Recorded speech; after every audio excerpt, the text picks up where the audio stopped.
Provision Mentorship is one of several strategic focuses of Provision Solutions, Inc. I'm Jim Ewing, and mentorship can make a difference. This is one of several interviews with those who've experienced mentorship. Learn from their experiences. Then take a moment and share your experiences on our blog, Provision Mentorship.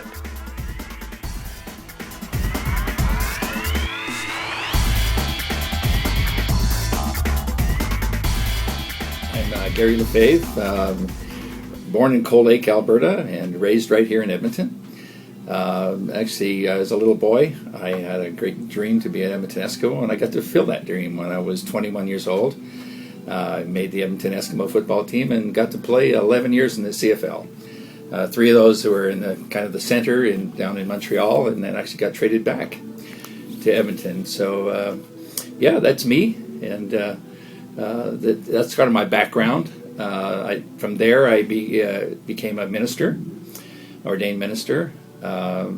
Built Canada's first Circle Square Ranch, and then went from there 8 years later to traveling and ministering, itinerant ministry, and then pastored for a time.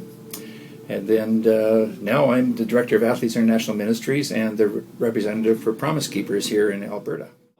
When I think of mentorship, I think of coaches. From the time I was a little boy, playing my first team when I was 11 years old, I remember being coached or mentored by a wonderful man who seemed to see the best in me, the talent that I had, and kind of fanned that flame and gave me encouragement to proceed and actually kind of help build my dream to be an Edmonton Eskimo football player, wide receiver with the Eskimos. That was my dream from about 10 years on. And he really was kind of in those formative years was that coach or mentor that really encouraged me to proceed and to go after my dream. What type of help can a mentor provide? I believe that kind of the biggest thing was hope. It gave me a real hope and a dream for the future, that and kind of recognizing certain gifts and talents that I had, and kind of really giving me courage to go after that dream. I think, I'm thinking first of my first coach, when I was just a young boy, but also when I became professional too. My head coaches, what the good coaches I had, as I look back on it, the great coaches I had were ones that really, really got the best out of you, that recognize a certain talent you had and then put you in that position so that you could excel at it. And I think the biggest thing is just that hope of a vision for the future, that I can be better at this and I can excel and I can become the best I can be. I think in terms of what they bring to me is when I think of my past mentors and my coaches was as I said, hope. Wisdom from their experiences, even the good, the bad, and the ugly, to be able to impart that wisdom to me, and again to encouragement. I think that's the biggest thing is just to encourage you to go after it, to excel, to do the best you can do. That's really, I think, basically the 3 things that I think I received and that I would want to impart to someone else. Talk with us about the development of the mentorship relationship. My football life, certainly after a coach, Ray Yock was, my head coach, and just the kind of man he was, and the man of integrity and all that. That's really what I was, when I first met him and he became, our head coach, I realized that he was the one who walked the walk and walked his talk. And that, like first day of camp, he'd say, "Okay, guys, you're gonna have to run a mile, right? And follow me." And he would take off running, and he wouldn't let anybody beat him. And I was thinking, now there's a coach that I could follow, right? Because he didn't just tell you to do it; he showed you how to do it, And but I just loved his brutal honesty, and that he would call it what it was. And if you messed up, he'd tell you. He wasn't really a critic. in that sense, but he was more of a cheerleader, and he would, just help you excel, help get the best out of you because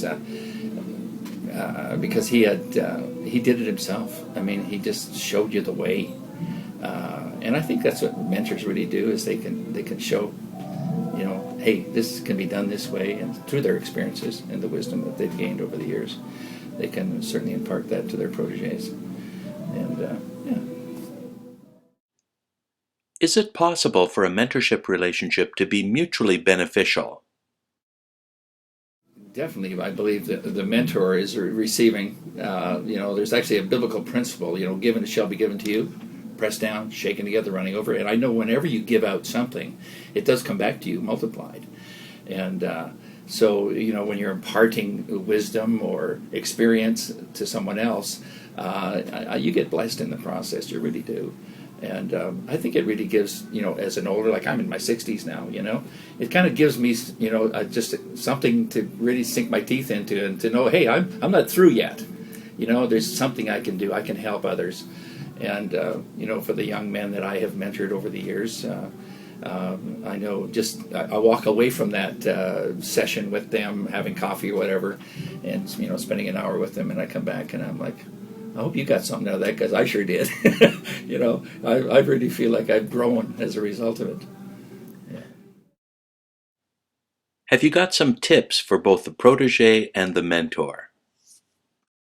Well, I think that the number one thing is just absolute brutal honesty, being just absolutely honest with each other, and sharing your good, like I say, the good, the bad, and the ugly, because especially as a mentor, mentoring someone, sharing some of your mistakes,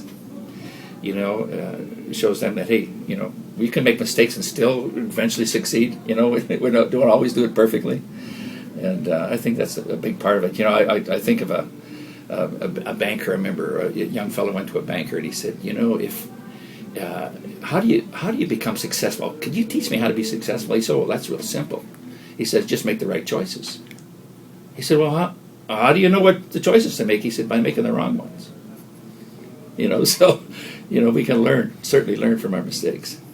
And the others, actually, that's a great teacher. But, the best teacher is to learn from somebody else's mistakes and not have to make them yourself. What final thoughts would you share with those considering entering into a mentorship relationship? Well, I think every person really needs mentors in their life, and if you are a person who doesn't have one, I believe there's one there for you if you just look. And if you're a praying man like me, you just ask God to lead you to that person, and then just ask them, would you be willing to be my mentor and help me in this area? And most often people will say yes. And if not, there's another one. Say, where's the one? Where's the one?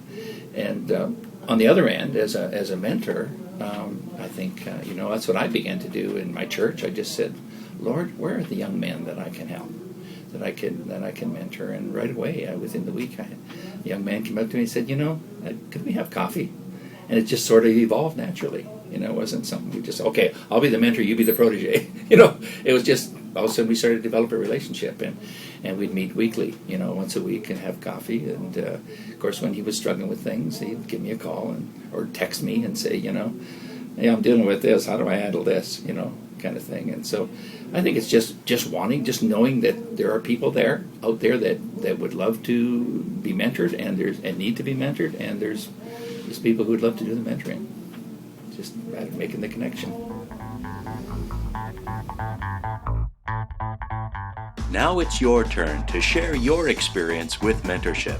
Visit our blog, Provision Mentorship. Make the investment in mentorship today for your success tomorrow.